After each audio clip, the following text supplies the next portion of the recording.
Después de la introducción del domingo pasado, hoy comenzamos entonces con la exposición de los atributos de Dios. Pero cuando nosotros hablamos de atributos de Dios, ¿a qué nos referimos? Quisiera refrescar simplemente un poquitito de lo que es un atributo. Según la RAE, la Real Academia Española, la palabra atributo se refiere a cada una de las cualidades o propiedades de un ser. En este caso, nosotros estamos estudiando los atributos de Dios.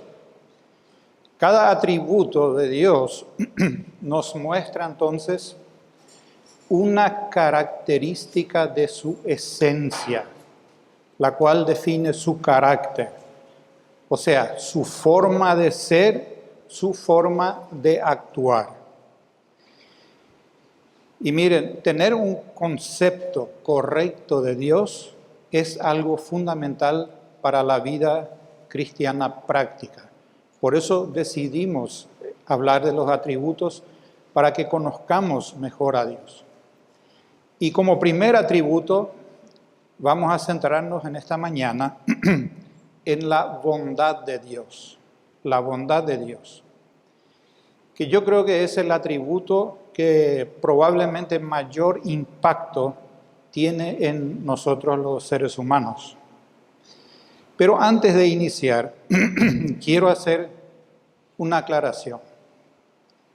Nos resulta imposible a nosotros, los humanos, que tenemos una mente finita y limitada, sentarnos y escudriñar a Dios. Es imposible. Dios es insondable para cualquier ser humano, para cualquier ser mortal. ¿Qué vamos a hacer entonces?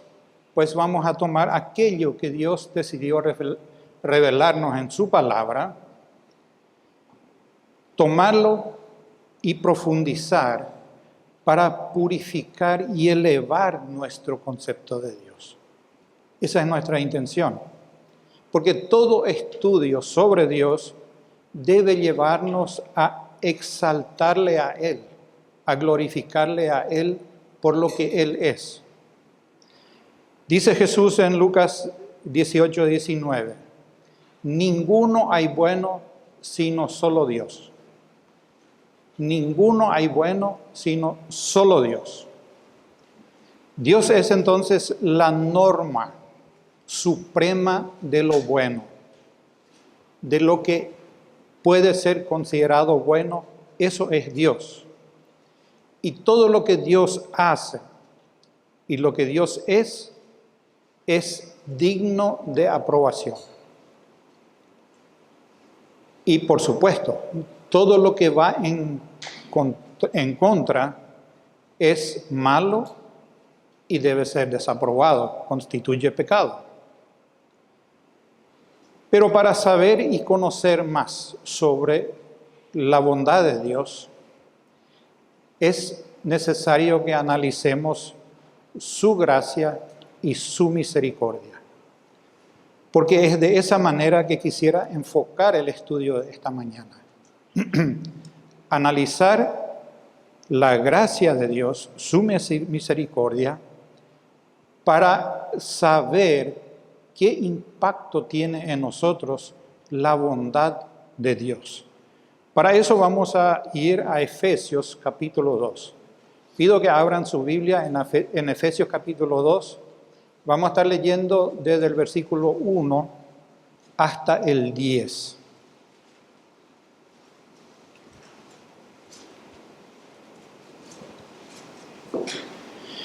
Dice así, Efesios 2, versículo 1. Y Él os dio vida a vosotros cuando estabais muertos en vuestros delitos y pecados, en los cuales anduvisteis en otro tiempo, siguiendo la corriente de este mundo, conforme al príncipe de la potestad del aire, el espíritu que ahora opera en los hijos de desobediencia, entre los cuales también todos nosotros vivimos en otro tiempo en los deseos de nuestra carne, haciendo la voluntad de la carne y de los pensamientos. Y éramos por naturaleza hijos de ira, lo mismo que los demás. Pero Dios, que es rico en misericordia, por su gran amor con que nos amó, aun estando nosotros muertos en pecados, nos dio vida juntamente con Cristo. Por gracia sois salvos. Y juntamente con Él nos resucitó y asimismo nos hizo sentar en los lugares celestiales con Cristo, para mostrar en los siglos venideros las abundantes riquezas de su gracia en su bondad para con nosotros en Cristo Jesús. Porque por gracia sois salvos, por medio de la fe, y esto no de vosotros, pues es don de Dios, no por obras para que nadie se gloríe, porque somos hechura suya, creados en Cristo Jesús para buenas obras, las cuales Dios preparó de antemano para que anduviésemos en ellas. Antes de profundizar, veo que es necesario definir dos conceptos muy utilizados en el mundo cristiano. Siempre escuchamos de gracia y de misericordia. Pues es importante definir porque mediante la misericordia de Dios y la gracia que Dios concede, podemos conocer la bondad de Él. Misericordia entonces es la bondad o el amor que Dios muestra hacia quienes viven en miseria. Ejemplo, la humanidad entera vive angustiada en la miseria del pecado y Dios tiene misericordia de ella. La gracia de Dios quiere decir bondad de Dios hacia los que merecen castigo.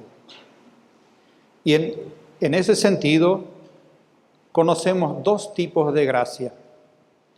Primero voy a mencionar la gracia común. ¿Qué es la gracia común?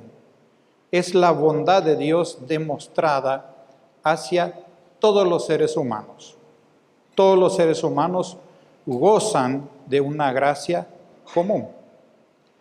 Porque la gracia común es parte del cuidado de Dios para con su creación.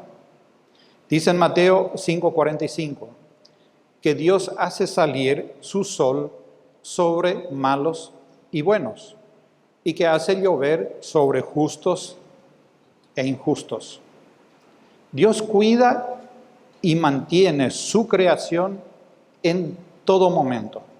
Todos los que vivimos acá en esta tierra respiramos gratis el oxígeno de Dios. No nos cobra. Y cuando Dios mantiene y sostiene su creación, se benefician todos los seres humanos. Esa es la gracia común. Y ahí están incluidos todos. Ateos, los que le aborrecen, los que dicen que no existe. Todos ellos merecen castigo, pero Dios, en su bondad, concede una gracia común para todos. El segundo tipo de gracia que conocemos la llamamos gracia especial. ¿Por qué la llamamos gracia especial? Porque es una gracia que no todos los seres humanos reciben. No todos los seres humanos acceden a la gracia especial de Dios. Y estamos hablando de la gracia que Dios concede a algunos para salvación eterna. Y es esta bondad especial de Dios que nos va a ocupar esta mañana. Cuando hablamos de la bondad de Dios, la gracia especial de Dios, no hay nada más grande, más sublime que la gracia para salvación eterna. Y hablar de la gracia especial equivale a hablar del Evangelio. Podemos decir que vamos a hablar del Evangelio o vamos a hablar de la gracia especial. ¿Por qué? Porque el Evangelio es el mensaje maravilloso de la gracia especial de Dios. Dijimos que la gracia de Dios consiste en su bondad hacia los que solo merecen castigo. Pues todos los seres humanos merecemos solamente castigo. Pero Dios decidió extender su gracia hacia algunos y salvarlos del castigo. Esta es la espina dorsal del cristianismo, que lastimosamente es mal entendido muchas veces. Miren, en una encuesta reciente entre cristianos, entre los que se dicen ser cristianos y los que asisten a iglesias evangélicas, el 50% de las personas encuestadas dijo creer que la salvación se gana con buenas obras. Aunque no lo dijo así directamente la mayoría, pero en su respuesta se pudo percibir de que sí, consideran que las buenas obras son necesarias para la salvación. Sin embargo, eso no coincide con lo que la Biblia dice. El pasaje que leímos en Efesios 2, 1 al 10 dice que la gracia no tiene nada que ver con algún comportamiento nuestro. No se trata de ninguna actividad que nosotros hagamos. No se trata de ninguna causa social, una causa ética, una causa moral. No es por obras, dice. Dios no concede gracia en compensación por algo que tú y yo hacemos. No es así. Nunca vamos a leer en ninguna parte del Nuevo Testamento, haz el Evangelio. No. Lo único que leemos es cree en el Evangelio.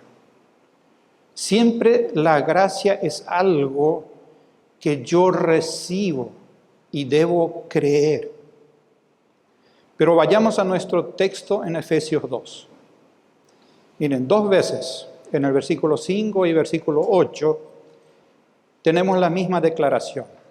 Por gracia sois salvos.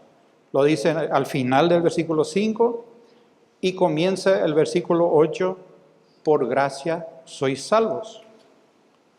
Dios salva por gracia a los que merecen castigo.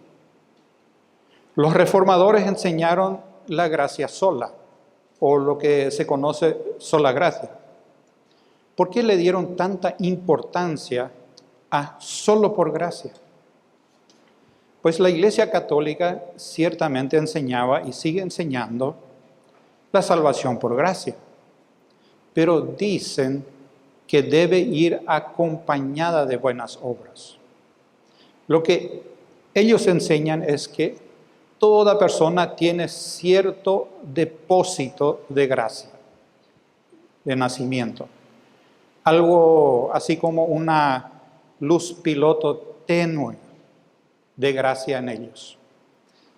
De tal manera que el hombre tiene la capacidad de hacer lo correcto para lograr su salvación.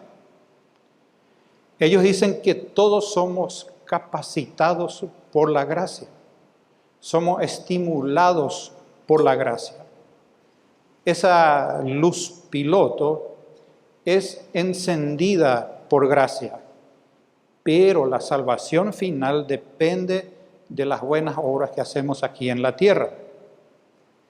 Miren, esto se opone radicalmente a lo que la Biblia dice, lo que Dios dice en su palabra.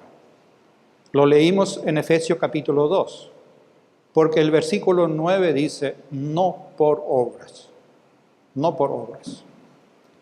Y esto no podría ser más claro y más explícito. Niega absolutamente todo ese pensamiento de que las obras pueden contribuir para la salvación. No por obras para que nadie se gloríe. Y miren, vamos a ser sinceros. Esa expresión, no por obras, transmite impotencia, ¿no? Transmite impotencia a cada uno. Suena muy negativo. Porque yo no puedo hacer nada. Yo no puedo contribuir en nada para mi salvación. Da una sensación de impotencia, ¿no? No podemos hacer nada para salvarnos. Estamos, como se suele decir, atados de pies y manos. Esa es nuestra realidad. Pero ahí viene lo positivo. A renglón seguido viene el mensaje positivo, versículo 8. Es don de Dios. Es don de Dios. Primero se deja bien claro que no es de vosotros. Ustedes no logran nada con sus obras. Es un regalo mío, dice Dios. Así que nosotros no tenemos ninguna participación. No podemos decir que cooperamos en alguna medida con la gracia derramada por Dios, o que contribuimos en nuestra propia salvación de alguna manera que nos permita alabarnos a nosotros mismos. Tito, capítulo 3, resalta lo mismo. Pido que abran capítulo 3 de Tito. Voy a leer a partir del versículo 4. Dice, pero cuando se manifestó la bondad de Dios, nuestro Salvador, y su amor para con los hombres, nos salvó, no por obras de justicia que nosotros hubiéramos hecho, sino por su misericordia, por el lavamiento de la regeneración y por la renovación en el Espíritu Santo, el cual derramó en nosotros abundantemente por Cristo nuestro Salvador, para que justificados por gracia viniésemos a ser herederos conforme a la esperanza de la vida eterna. Romanos capítulo 3 dice lo mismo, no vamos a leer, pero Romanos capítulo 3 insiste en lo mismo. Queda claro entonces que Dios es el que toma la iniciativa y es Él el que lleva a cabo todo. Y todo es por gracia, completamente por gracia y solo por gracia. Y si la gracia no es todo, entonces la gracia no es gracia. Eso dice Romanos 11:6. Si la gracia se mezcla con la ley o algún tipo de obras, entonces la gracia no es gracia. La gracia es un favor inmerecido de Dios, no es un resultado de obras que hagamos. Es un don de Dios, un regalo de Él. Nosotros solemos dar regalos también, pero siempre por algún motivo especial. Qué sé yo, puede ser un cumpleaños de alguien, un día especial, aniversario de bodas, algo así. Pero Dios no. Dios concede un regalo sin que haya algo más de por medio que su misericordia. Nadie puede jactarse de nada entonces con respecto a la salvación. Miren, esa es la base para entender la gracia de Dios, el precioso evangelio. No es por obras, es un don de Dios. Es por gracia, una bondad concedida a quienes no la merecen. Y con esa verdad como telón de fondo, quiero dividir el pasaje de Efesios 2, del 1 al 10, en 6 partes, como yo creo que Pablo lo dividió cuando escribió la carta. Veremos entonces que la gracia que comunica el Evangelio tiene los siguientes componentes. La gracia es para salvar del pecado. Es por amor. Rescata de la muerte para vida. La gracia es para gloria. se obtiene mediante la fe y tiene un propósito final, las buenas obras. En resumen, la gracia es un regalo de Dios que salva del pecado por amor, lleva a la vida para gloria, mediante la fe para buenas obras. La gracia para salvación vemos claramente en los versículos 1 al 3, que es del pecado. Vamos a leer otra vez Efesios 2, 1 al 3. Y Él os dio vida a vosotros cuando estabais muertos en vuestros delitos y pecados, en los cuales anduvisteis en otro tiempo, siguiendo la corriente de este mundo, conforme al príncipe de la potestad del aire, el espíritu que ahora opera en los hijos de desobediencia, entre los cuales también todos nosotros vivimos en otro tiempo, en los deseos de nuestra carne, haciendo la voluntad de la carne y de los pensamientos, y éramos por naturaleza hijos de ira, lo mismo que los demás. Comienza esta parte estableciendo la condición de todo ser humano. Y todo creyente también caminó alguna vez según la corriente de este mundo. Vivió alguna vez conforme al príncipe de la potestad del aire. Todos, dice en el versículo 3, todos. Todos somos hijos de ira por naturaleza. Esto describe la condición humana en general. Por eso, antes de que alguien pueda entender la buena noticia de la gracia, debe saber esta mala noticia, que es hijo de ira.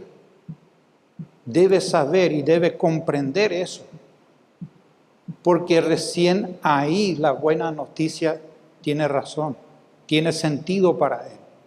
Recién ahí la buena noticia realmente va a ser buena para él. Ahora, ser hijos de ira no quiere decir que la gente no pueda hacer algún bien moral. El apóstol Pablo en Hechos 28:2, por ejemplo, dijo que los naturales nos trataron con no poca humanidad. Vemos así que incluso los no creyentes le mostraron bondad a Pablo. Hay cosas que la humanidad hace, son filantrópicas, tienen algún elemento de bondad, pero nunca pueden escalar y superar la realidad de la condición caída del hombre. Nunca, ninguna obra. Porque esa condición caída es definida ahí en el versículo 1 como estar muerto. Muerto en delitos y pecados. ¿Qué significa muerto? Pues se trata de una condición donde uno es completamente incapaz de responder a algún estímulo que se haga, como un cadáver. Si tuviéramos un cadáver aquí, un cuerpo muerto, podríamos tocarlo, clavarle un alfiler, gritarle, pero jamás respondería. Imposible. La muerte es entonces la incapacidad de responder a ningún estímulo. No existe la luz piloto. Y esta es la condición de toda raza humana. Toda la raza humana está en esta condición. No es que estén muertos debido a sus delitos y pecados. No, sino están muertos en sus delitos y pecados. Describe la esfera espiritual en la que ellos existen. La condición de la raza humana es muerte absoluta, completamente incapaz de responder a Dios. No hay vida de Dios en ellos. Están totalmente separados, distanciados de la vida de Dios. En Efesios capítulo 4, 18, dice que tienen el entendimiento entenebrecido, ajenos de la vida de Dios, están muertos. Y esa muerte significa que no pueden responder a la verdad. No pueden responder a la verdad.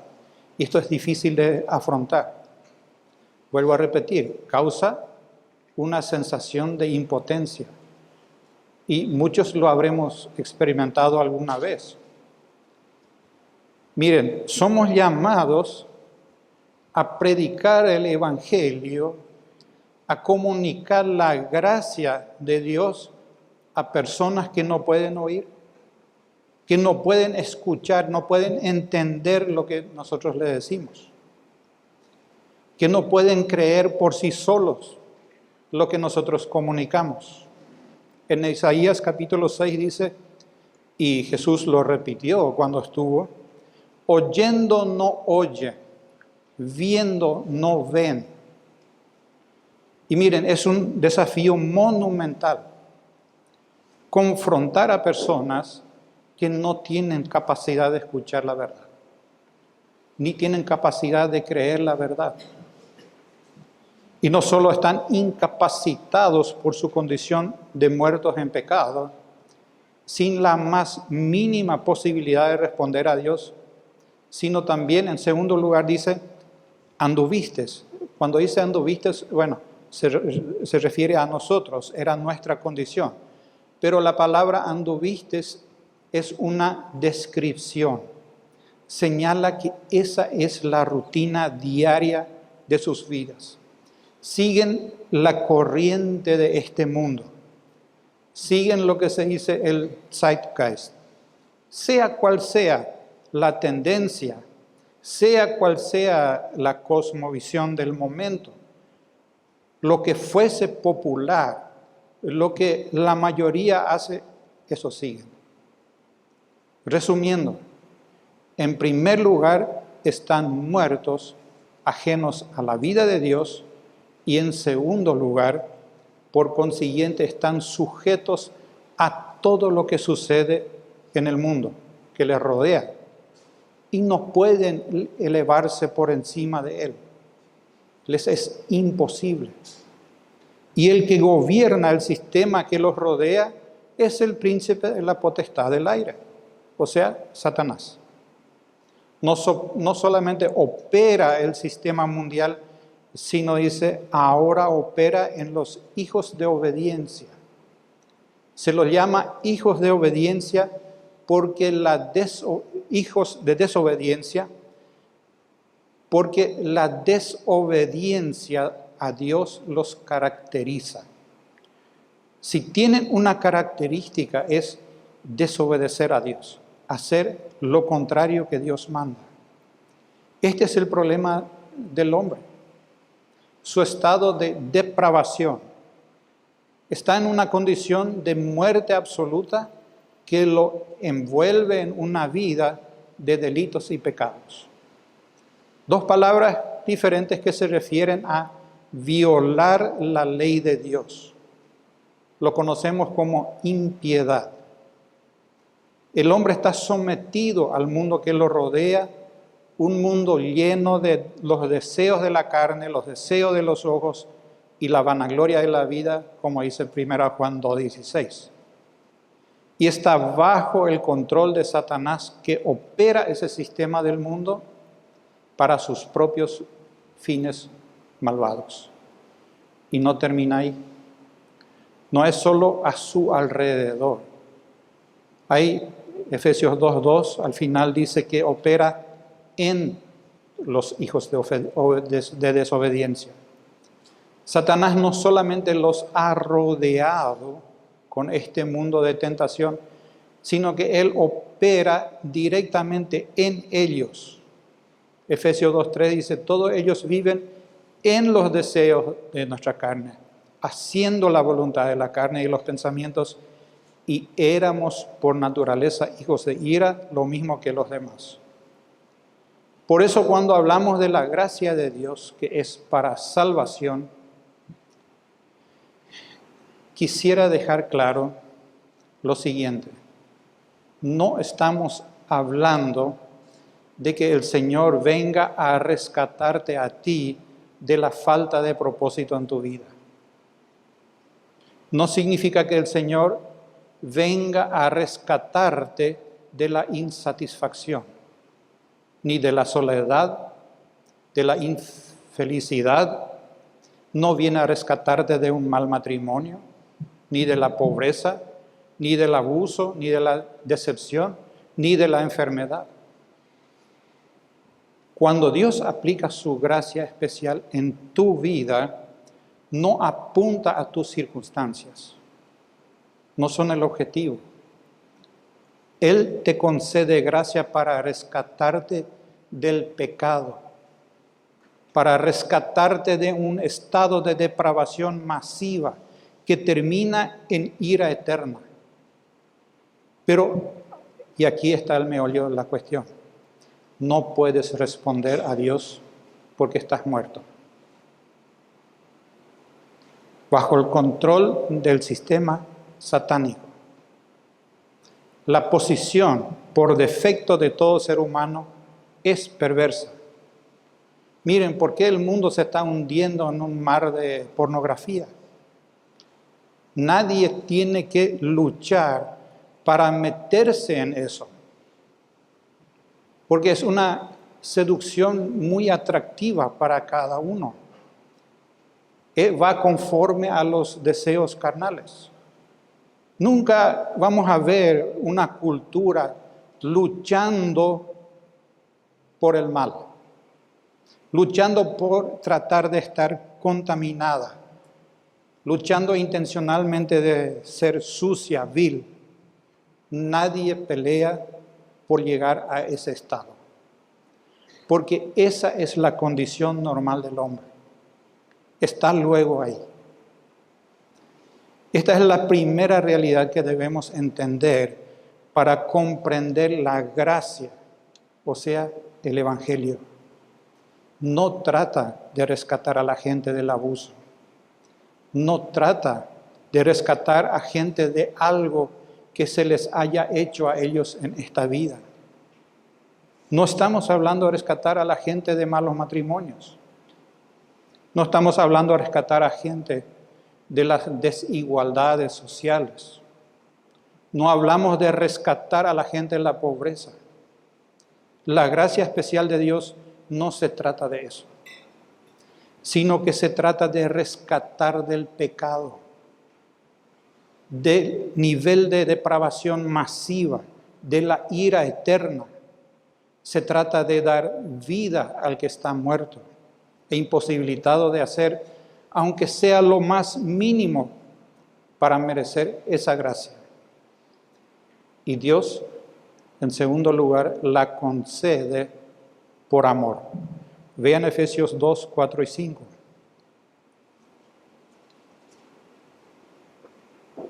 Pero Dios, que es rico en misericordia, por su gran amor con que nos amó, aun estando nosotros muertos en pecados, nos dio vida juntamente con Cristo. Miren, aquí vemos claramente cómo los atributos de Dios están entrelazados. Ninguno está separado del otro. Siempre operan todos juntos al mismo tiempo y en todo lugar. Porque cuando Dios decide aplicar la gracia, lo hace por amor, que es otro atributo que Él tiene. Y ahí podemos continuar.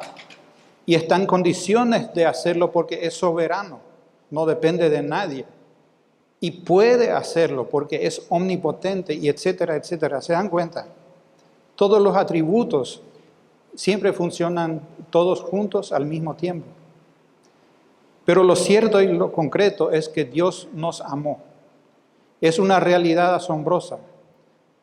En el original se usa aquí la palabra agapao, que es la palabra más elevada para referirse al amor. Y da la sensación como que el apóstol Pablo ni siquiera intenta agregarle adjetivos, simplemente dice gran amor. Porque cualquier palabra para señalar ese amor en realidad queda corta para señalar lo que realmente es. Pero Dios, que es rico en misericordia, por su gran amor con que nos amó. Dios nos amó. Juan 3:16 lo dice con estas palabras. De tal manera, amó Dios al mundo que ha dado a su Hijo unigénito. Hermanos, no existe otra religión que crea en un Dios de amor, que tenga un Dios sacrificándose por las personas. Ninguna religión en el mundo, nadie cree en algo así.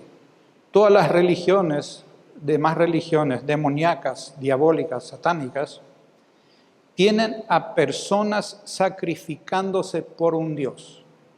¿No es así? Sacrifican sus hijos no nacidos, sacrifican lo que sea, sacrifican seres vivos, sacrifican animales, sacrifican su riqueza, lo que sea. El hombre sacrifica por sus ídolos.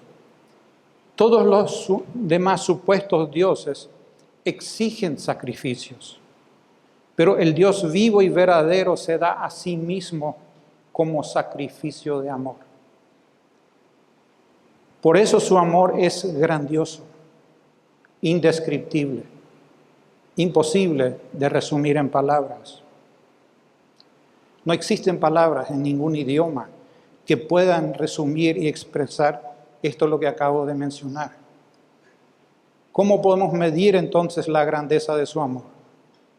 Pues nos resulta imposible. Pero sí, si analizamos la redención, podemos obtener una idea. Porque cuando en la eternidad pasada Dios escogió redimir a pecadores por gracia, solo mostró amor, fue amor. Luego vemos actuar su amor hacia su pueblo a lo largo de la historia redentora. Y posteriormente su amor alcanza un pico ahí en la cruz, donde Él pone a su Hijo para que muera en lugar de aquellos a quienes Él ama. Por eso el amor de Dios se mide mejor incluso con la muerte. Porque Jesús dijo, nadie tiene mayor amor que este, que uno ponga y atiendan su vida por sus amigos. Eso es lo que Dios hizo. Y no fue por alguna necesidad que Él tenía. No, nada de eso. Fue solo amor, solo amor. No existe en la historia de ninguna otra religión algo parecido ni siquiera. De modo que la gracia para salvación, el evangelio que nosotros proclamamos, es del pecado, por amor, este gran incomprensible amor de nuestro Dios, que rescata de muerte para dar vida. Efesios 2:5. Aun estando nosotros muertos en pecados, nos dio vida juntamente con Cristo. Tú y yo estábamos muertos y Él nos dio vida. Nos dio vida por la riqueza de su misericordia, la grandeza de su amor, que se resume en la amplia expresión de su gracia. ¿Cómo lo hizo? Pues nos dio vida juntamente con Cristo. Por gracia nos colocó en Cristo. Y en Cristo morimos al pecado y en Cristo resucitamos para vida. Estábamos muertos en nuestras transgresiones hasta que Él nos colocó en Cristo. Pero lo hizo ya en la eternidad pasada. Y cuando Cristo fue a la cruz voluntariamente, por amor, Dios puso todos los pecados de todos los que creerían sobre Él, aun de aquellos que ni siquiera habían nacido. Miren, Él conoce el registro de todos tus pecados y de mis pecados. Tiene la lista completa, inclusive de aquellos que vas a cometer todavía. Y tomó eso y lo puso sobre Cristo. Y castigó a Cristo como si fuera que tú y yo estábamos ahí. En ese momento morimos al pecado, o sea, fuimos separados del castigo que trae el pecado. Porque el único castigo que existe para el pecado es muerte. La paga del pecado es muerte, dicen Romanos. Nosotros morimos a esa esfera espiritual satánica, separada de la vida de Dios. Morimos en Cristo y resucitamos en Él para una vida nueva. Esta unión es una parte muy importante del entendimiento cristiano. Romanos 6:3 nos da una idea muy clara de esto. Dice: ¿o no sabéis que todos los que hemos sido bautizados en Cristo Jesús, hemos sido bautizados en su muerte? Es simplemente asombroso. Aquí no está hablando de bautismo en agua, sino que hemos sido sumergidos, bautizados, sumergidos, introducidos. Pensémoslo en un sentido metafórico. Fuimos sumergidos en Cristo, fuimos introducidos en su muerte, fuimos sumergidos en su sepultura y fuimos sumergidos o introducidos en su resurrección. Romanos 6, 4-7. Porque Él, Cristo, resucitó de los muertos por la gracia del Padre, así también nosotros andemos en vida nueva.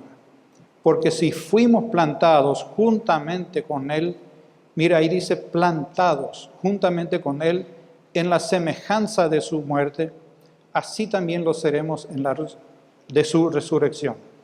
Sabiendo esto, que nuestro viejo hombre fue crucificado juntamente con Él, para que el cuerpo del pecado sea destruido, a fin de que no sirvamos más al pecado, porque el que ha muerto ha sido justificado del pecado. Hemos muerto con Cristo y ahora vivimos en Él. Esta es la asombrosa realidad de estar unidos a Cristo en su muerte y resurrección. Y Cristo dijo: porque yo vivo, vosotros también viviréis. Precioso, ¿no?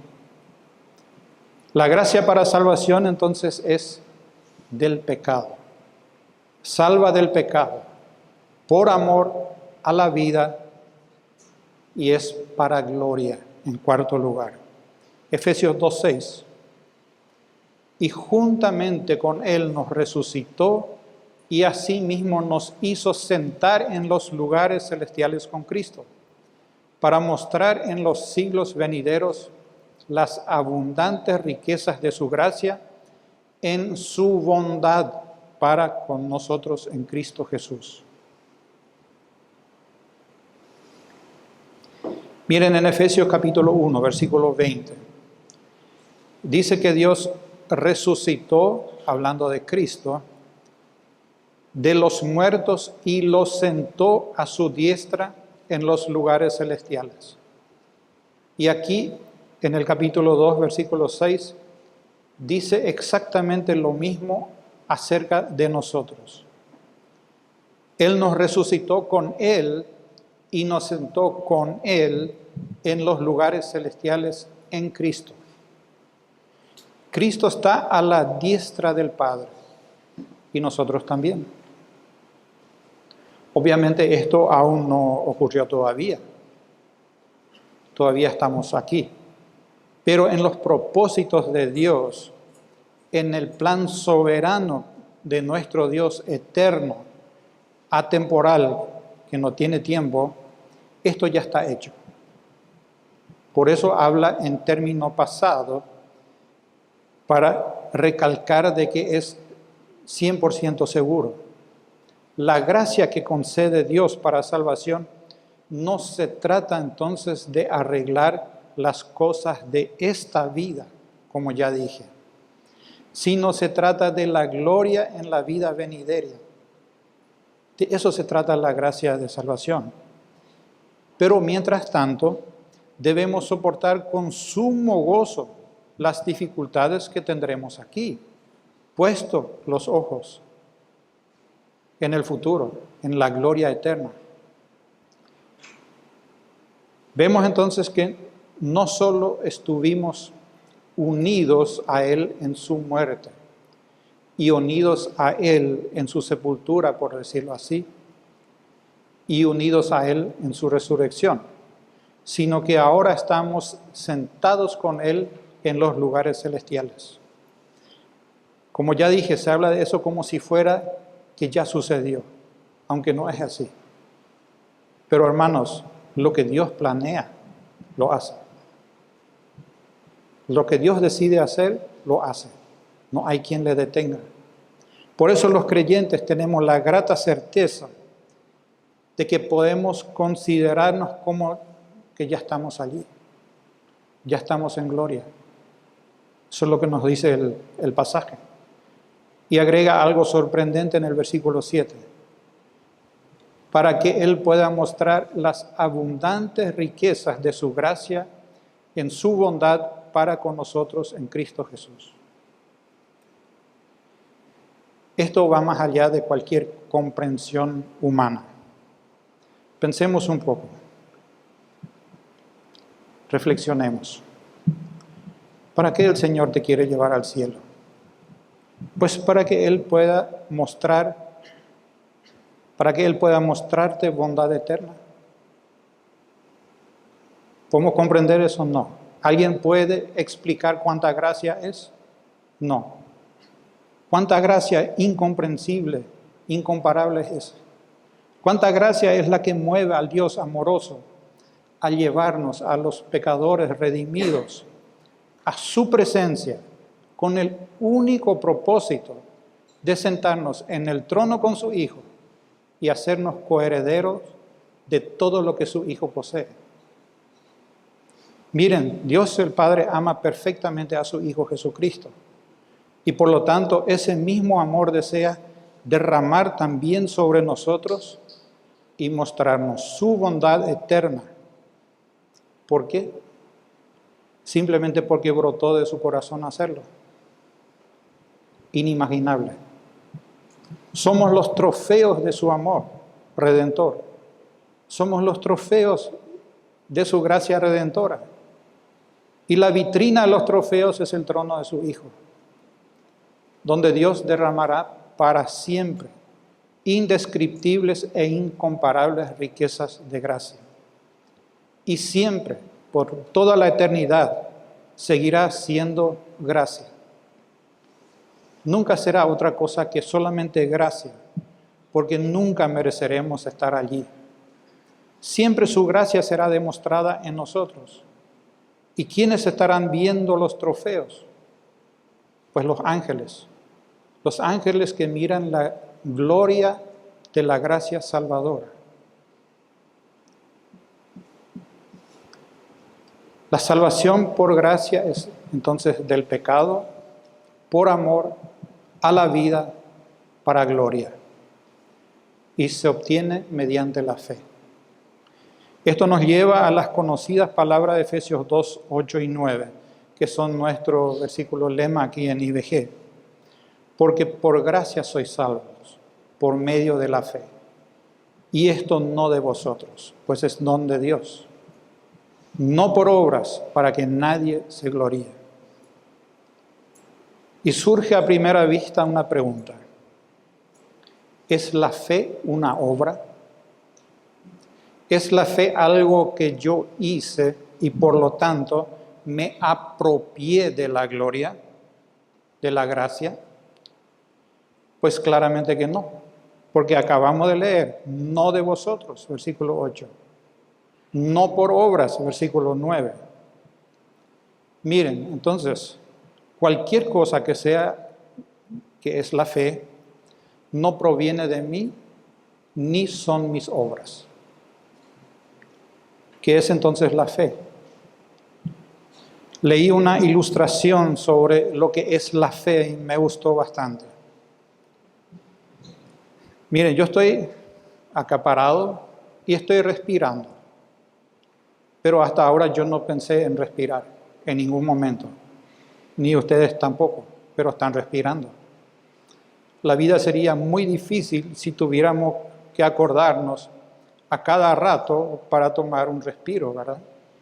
No lo hacemos y tampoco necesitamos hacerlo, porque se ejerce una presión de aire en nuestros pulmones que hace que respiremos por reflejo. Por eso no es algo voluntario. Pues para el creyente la fe es el aliento que viene bajo la presión de la gracia soberana y salvadora.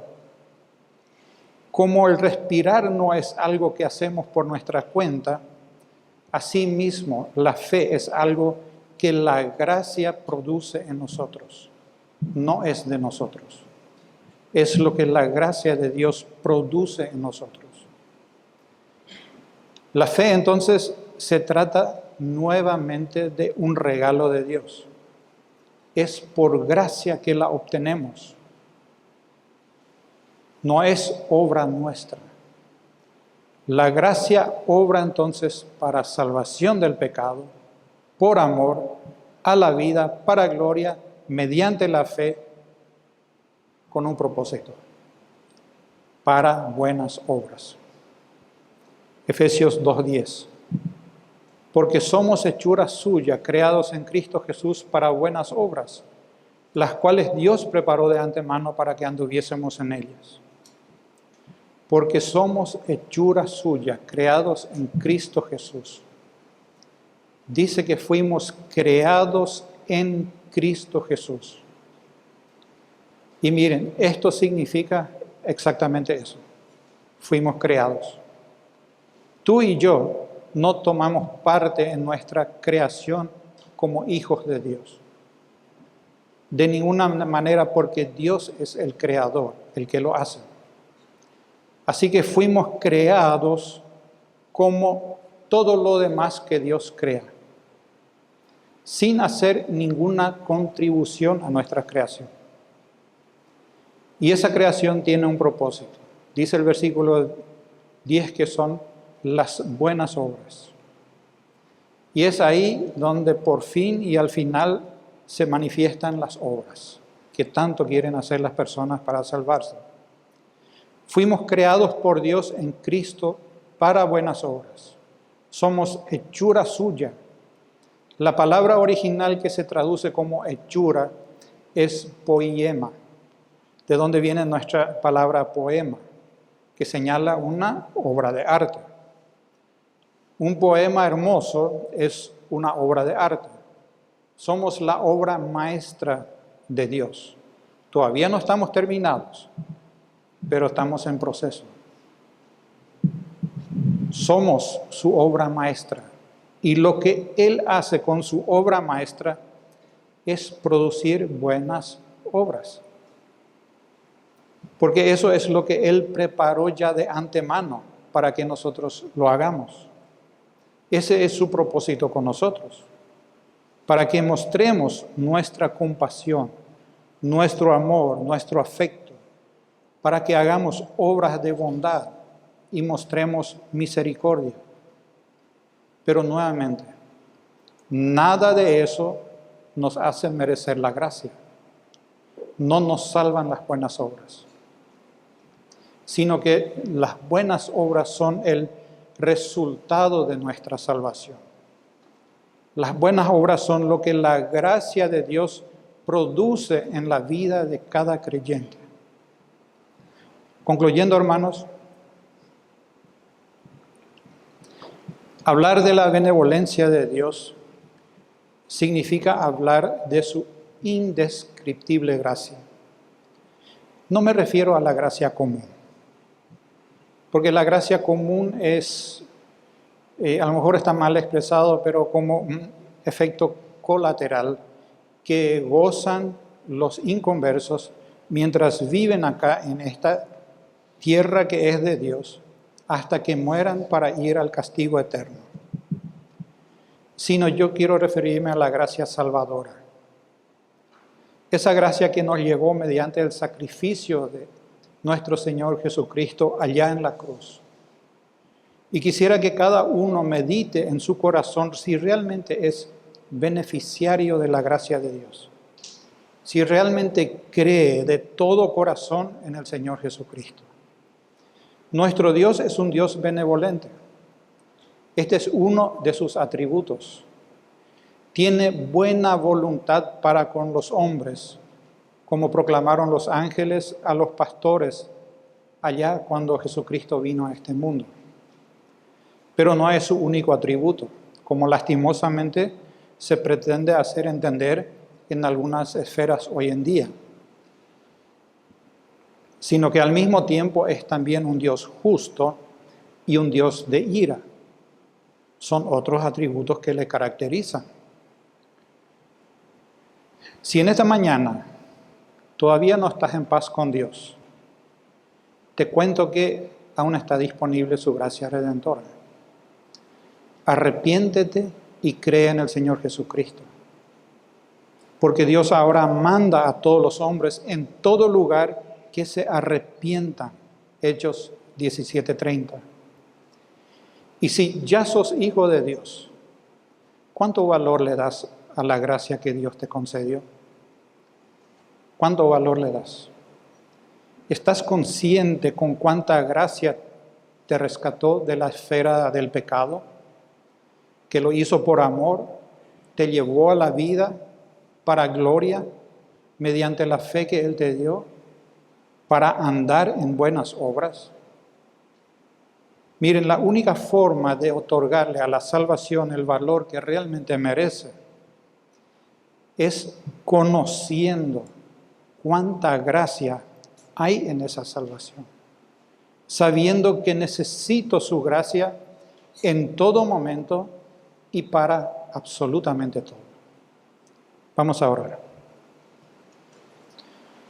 Padre nuestro, gracias te damos por esta mañana. Gracias te damos por tu palabra. Padre, tu palabra es verdad, tu palabra es vida, tu palabra es sabiduría, tu palabra es santificación, tu palabra es bendición, es gozo.